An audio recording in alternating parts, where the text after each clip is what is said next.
Era um dia cinzento de outono quando tudo começou. O céu estava carregado de nuvens pesadas, e o vento frio fazia as folhas secas dançarem pelo quintal.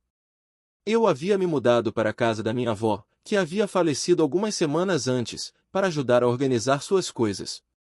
A casa era antiga, cheia de móveis vintage e um cheiro característico de madeira envelhecida e livros antigos. Era um lugar que guardava memórias, mas também segredos. Enquanto subia a escada estreita que levava ao sótão, senti um frio na espinha. Nunca gostei daquele lugar. Era escuro, empoeirado e parecia ter vida própria, com seus cantos sombrios e vigias que rangiam ao menor movimento. Mas eu sabia que precisava enfrentar aquilo. A família estava ansiosa para vender a casa, e tudo precisava ser organizado. Ao acender a luz fraca do sótão, vi pilhas de caixas de papelão, móveis cobertos com lençóis brancos e alguns quadros empoeirados encostados na parede. No canto mais afastado, uma pequena caixa de madeira chamou minha atenção. Ela estava meio escondida atrás de uma velha máquina de costura, como se alguém tivesse tentado escondê-la. Na tampa, havia uma inscrição desbotada, confidencial. Meu coração acelerou. Por que minha avó teria uma caixa com essa palavra? Ela sempre foi uma mulher simples, dedicada à família e ao trabalho na comunidade. Nunca imaginei que pudesse guardar algo tão misterioso. Com as mãos um pouco trêmulas, peguei a caixa e sentei no chão, afastando a poeira acumulada. Ao abri-la, vi uma série de objetos que pareciam sair de um filme de suspense: cartas antigas amarradas com fitas desbotadas, fotografias em preto e branco de pessoas que eu não reconhecia, e um diário com uma capa de couro gasto. O cheiro de papel envelhecido encheu o ar. Mas o que mais me chamou a atenção foi um envelope lacrado, com uma frase escrita à mão: "Não abra até que a verdade precise ser revelada." Minha avó tinha uma caligrafia impecável, e aquela mensagem parecia carregada de urgência. Por um momento, hesitei. Será que eu deveria abrir? Mas a curiosidade era mais forte. Com cuidado, rompi o lacre e tirei o conteúdo do envelope. Era um documento oficial, com um selo que eu nunca havia visto antes, um símbolo circular com um olho no centro e as palavras Projeto Horizonte escritas em letras pequenas. O texto mencionava algo sobre experimentos avançados e contatos interdimensionais. Minha mente começou a girar. O que diabos era isso?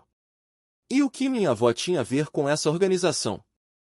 Enquanto folheava o diário, encontrei anotações detalhadas sobre experimentos científicos, encontros com figuras misteriosas e até mesmo descrições de objetos que pareciam vir de outro mundo. Em uma das páginas, havia uma frase que me deixou gelado. Eles estão entre nós, e nem todos são amigáveis. Naquele momento, ouvi um barulho vindo do andar de baixo. Parecia alguém andando pela casa. Meu coração disparou. Eu sabia que estava sozinho. Ou pelo menos, deveria estar. Fechei a caixa rapidamente e desci as escadas, mas não havia ninguém. A casa estava silenciosa, exceto pelo tic-tac do relógio antigo na sala. Foi então que percebi: eu havia descoberto algo que não deveria. E, de alguma forma, sabia que minha vida nunca mais seria a mesma. Naquela noite, sentei na sala de estar, com a caixa de madeira aberta ao meu lado e o diário da minha avó em minhas mãos. A luz fraca do abajur criava sombras que dançavam nas paredes, e o silêncio da casa parecia mais pesado do que nunca. Cada página que eu virava era como abrir uma porta para um mundo que eu nunca poderia ter imaginado. O diário começava com anotações simples, receitas, lembretes sobre compromissos e algumas reflexões pessoais. Mas, à medida que avançava, o tom mudava drasticamente. Em uma entrada datada de 1965, minha avó escreveu: "Hoje fui recrutada para o Projeto Horizonte. Eles disseram que meu trabalho em física teórica chamou a atenção deles. Não sei ao certo no que estou me metendo, mas prometeram que seria uma oportunidade de mudar o mundo." Fiquei chocado. Minha avó, uma física teórica? Para mim, ela sempre foi aquela mulher carinhosa que fazia os melhores bolos de chocolate e contava histórias sobre sua juventude no campo. Nunca mencionou nada sobre ciência ou projetos secretos. À medida que lia, descobri que o Projeto Horizonte não era apenas um grupo de pesquisa comum. Eles investigavam fenômenos que desafiavam as leis da física, viagens no tempo, dimensões paralelas e até mesmo contatos extraterrestres. Minha avó descrevia encontros com seres que ela chamava de visitantes, criaturas com uma inteligência avançada e tecnologia que parecia mágica para os padrões humanos. Em uma das passagens mais perturbadoras, ela escreveu: "Eles não são como nós. Suas mentes funcionam de maneira diferente. Eles podem ver o tempo como uma espiral, não como uma linha. Eles sabem o que aconteceu e o que vai acontecer. Mas nem todos são amigáveis. Alguns veem a humanidade como uma experiência." Meu coração batia forte enquanto eu lia. Era difícil acreditar que aquilo era real. Mas as anotações eram detalhadas, com diagramas complexos e equações que eu mal conseguia entender. Havia também fotos desbotadas de objetos metálicos com formas estranhas e símbolos que pareciam pertencer a uma linguagem alienígena. O que mais me deixou em choque foi descobrir que minha família inteira estava envolvida. Em uma carta endereçada à minha avó, meu pai, que eu sempre conheci como um homem simples e prático, escreveu: "Mãe, precisamos manter isso em segredo. Eles estão nos observando. Se alguém descobrir o que sabemos, todos nós estaremos em perigo." Aquela carta foi como um soco no estômago. Meu pai, que sempre pareceu tão comum, era na verdade um dos guardiões desse segredo. Quantas vezes ele havia mentido para mim? Quantas histórias inventadas para esconder a verdade? No final do diário, havia uma entrada que me deixou especialmente intrigado. "Eles sabem que eu sei demais. Se algo acontecer comigo, quero que minha família continue a busca pela verdade. O que estamos descobrindo pode salvar a humanidade ou destruí-la." Fechei o diário, sentindo uma mistura de medo e excitação. Havia tantas perguntas sem resposta. Quem eram os visitantes? O que o Projeto Horizonte realmente queria? E por que minha família decidiu esconder tudo isso de mim? Naquele momento, ouvi um barulho vindo da cozinha. Era como se alguém tivesse derrubado um copo. Me levantei rapidamente, mas, ao chegar lá, não havia ninguém. Apenas um copo quebrado no chão, como se tivesse caído sozinho. Senti um arrepio percorrer minha espinha. Alguém ou algo estava me observando. E eu sabia que, a partir daquele momento, não poderia mais ignorar a verdade. Precisava descobrir o que minha avó havia tentado revelar, antes que fosse tarde demais. A descoberta do diário da minha avó e dos documentos do Projeto Horizonte me deixou em um estado de agitação constante. Eu não conseguia dormir, minha mente estava sempre girando em torno das anotações que ela havia feito e das implicações daquelas revelações. Decidi que não poderia simplesmente ignorar aquilo. Precisava de respostas. Com as pistas que encontrei no diário, comecei a pesquisar sobre o Projeto Horizonte. A internet não me deu muitas informações úteis, parecia que qualquer menção ao projeto havia sido cuidadosamente apagada. Mas, em um fórum obscuro sobre teorias da conspiração, encontrei uma referência a um antigo laboratório nos arredores da cidade. O local havia sido abandonado há décadas, mas rumores sugeriam que ainda havia algo escondido lá. Na manhã seguinte, peguei meu carro e segui as coordenadas que havia anotado. O laboratório ficava em uma área isolada, cercada por uma densa floresta. O prédio era antigo, com janelas quebradas e paredes cobertas de era. Um portão enferrujado bloqueava a entrada, mas consegui escalá-lo com algum esforço. Dentro, o ar era pesado e o cheiro de mofo era quase insuportável. O chão estava coberto de entulho, e as paredes estavam rachadas, como se o lugar estivesse prestes a desmoronar. Usando a lanterna do meu celular, comecei a explorar os corredores escuros. Havia salas cheias de equipamentos científicos antigos, alguns dos quais eu não conseguia identificar. Em uma das salas, encontrei um mural coberto de símbolos estranhos, semelhantes aos que minha avó havia desenhado no diário. Foi então que encontrei uma porta trancada no fundo do laboratório.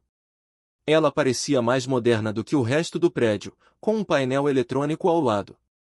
Para minha surpresa, o código que minha avó havia anotado no diário, 0427, funcionou. A porta se abriu com um som metálico, revelando uma sala escura. Dentro, havia um computador antigo, ainda funcionando, e uma série de arquivos empoeirados.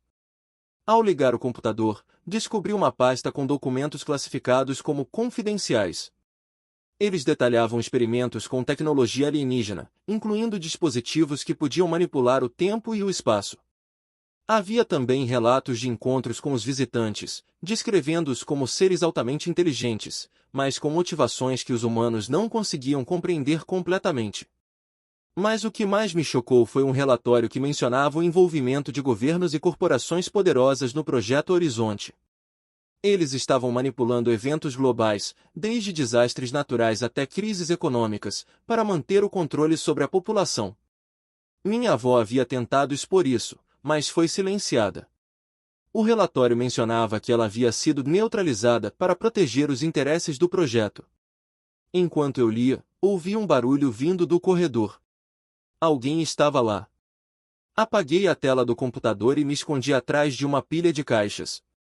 2 homens entraram na sala, vestidos com ternos escuros e usando óculos de sol, apesar da escuridão. Eles falavam em voz baixa, mas consegui ouvir partes da conversa. Temos que garantir que ninguém encontre isso. Se a verdade vazar, tudo estará perdido. Meu coração batia tão forte que eu temia que eles pudessem ouvir. Eles reviraram a sala, mas, por sorte, não me encontraram. Depois de alguns minutos, saíram, e eu pude respirar aliviado. Sabia que não poderia ficar ali por muito tempo. Peguei alguns documentos e fotos, colocando-os na minha mochila. Precisava sair dali e descobrir uma maneira de expor a verdade. Mas, ao sair do laboratório, percebi que meu carro havia sido vandalizado. Os pneus estavam furados, e uma mensagem estava escrita no vidro com spray vermelho: "Pare de cavar." Naquele momento, percebi que estava em perigo real. A organização sabia que eu estava investigando, e eles não iriam parar até me silenciar. Mas eu não poderia desistir.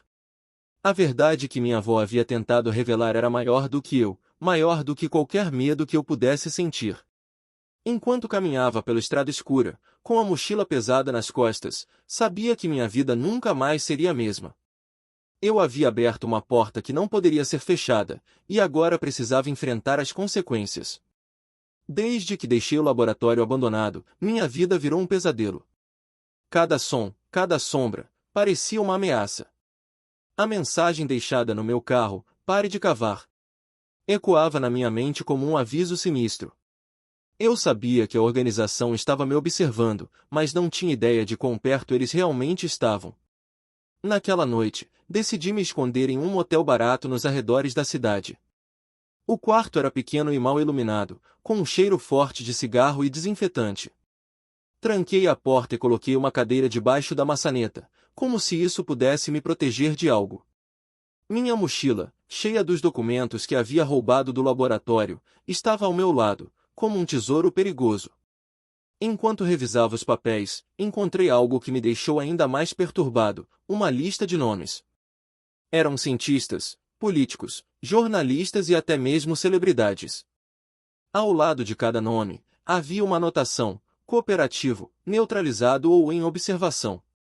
Meu coração parou quando vi o nome da minha avó, neutralizada. E, mais abaixo, quase no final da lista, estava o meu nome, em observação. Eles sabiam de mim desde o início. Antes que eu pudesse processar completamente o que isso significava, ouvi um barulho vindo do estacionamento. Abri a cortina um pouco e vi 2 carros pretos estacionados do lado de fora. Homens de terno saíram e começaram a caminhar em direção ao motel. Eles não pareciam turistas. Meu instinto de sobrevivência gritou para eu agir rápido. Peguei a mochila, abri a janela do banheiro e pulei para fora, caindo em um arbusto. Doía, mas não tinha tempo para pensar nisso.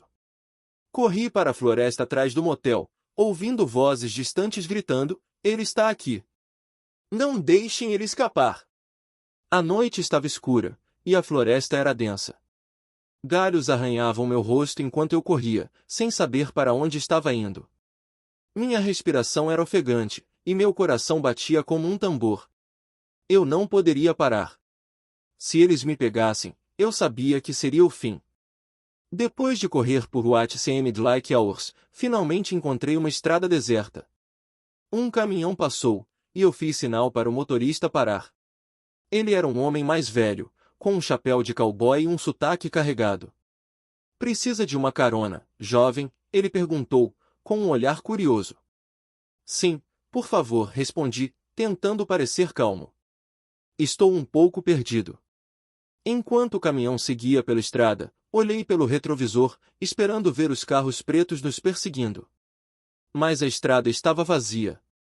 Por enquanto. O motorista me deixou em uma cidade próxima, e eu encontrei um café aberto 24 horas.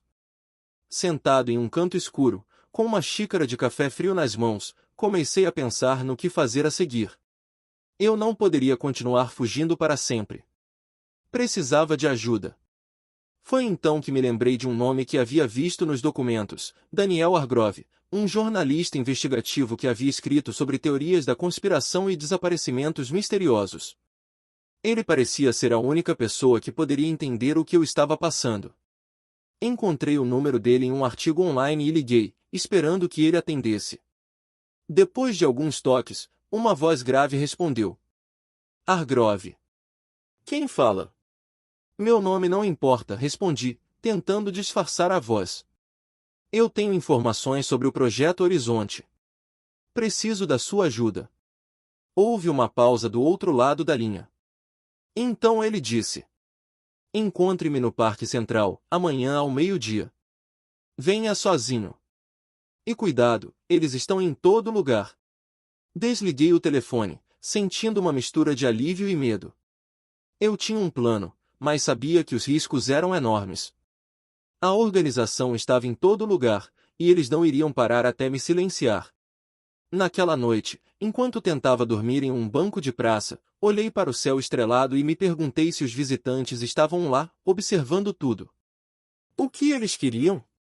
E por que minha avó havia se envolvido com algo tão perigoso? Eu não tinha todas as respostas, mas uma coisa era certa, eu não poderia parar agora. A verdade precisava ser revelada, não importasse o custo. O encontro com Daniel Hargrove no Parque Central foi tenso desde o início.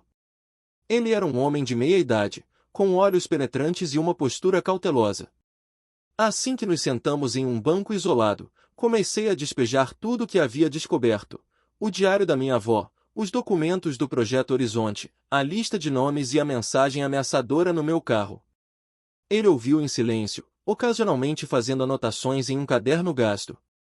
Quando terminei, ele olhou para mim com uma expressão séria. Você sabe o que está envolvido aqui, não sabe? Essa organização, eles não brincam. Se você está certo sobre o que encontrou, isso pode mudar tudo. Mas também pode custar sua vida. Eu sabia que ele estava certo, mas não havia volta. Preciso de ajuda para expor isso. Não posso fazer isso sozinho.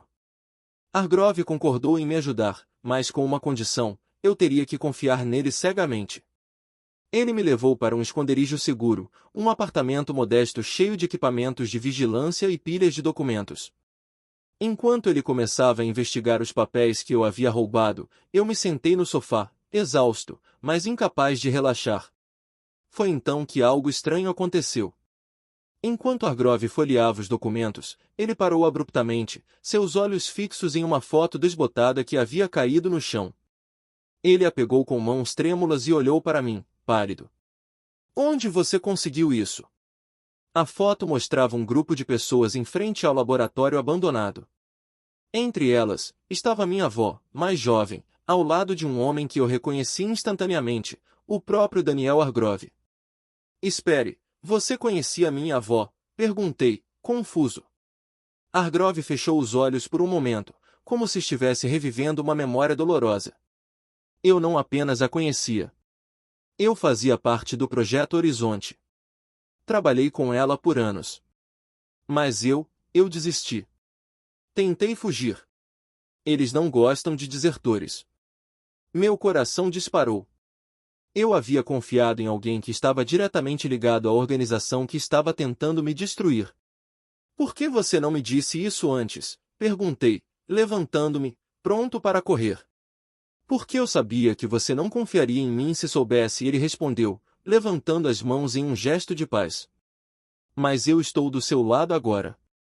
Eu quero expor isso tanto quanto você.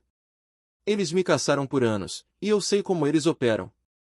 Ainda desconfiado, mas sem muitas opções, decidi ouvir o que ele tinha a dizer. Hargrove explicou que o Projeto Horizonte era muito maior do que eu imaginava. Ele não se limitava a experimentos científicos ou contatos com extraterrestres.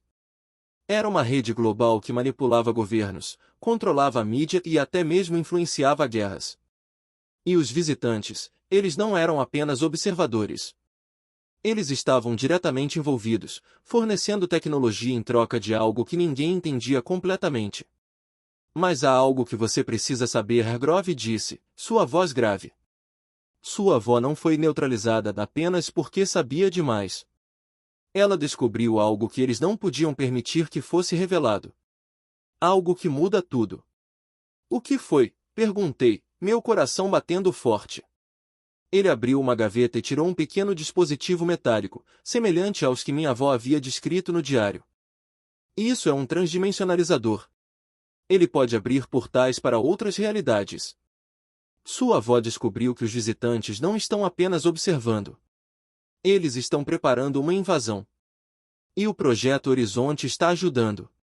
Antes que eu pudesse processar completamente o que ele havia dito, ouvimos um barulho vindo do corredor. Hargrove correu para a janela e olhou para fora. Eles estão aqui. Temos que ir. Agora. Pegamos o que pudemos e saímos pela porta dos fundos, mas já era tarde demais. Homens de terno preto estavam em todos os lugares, armados e determinados.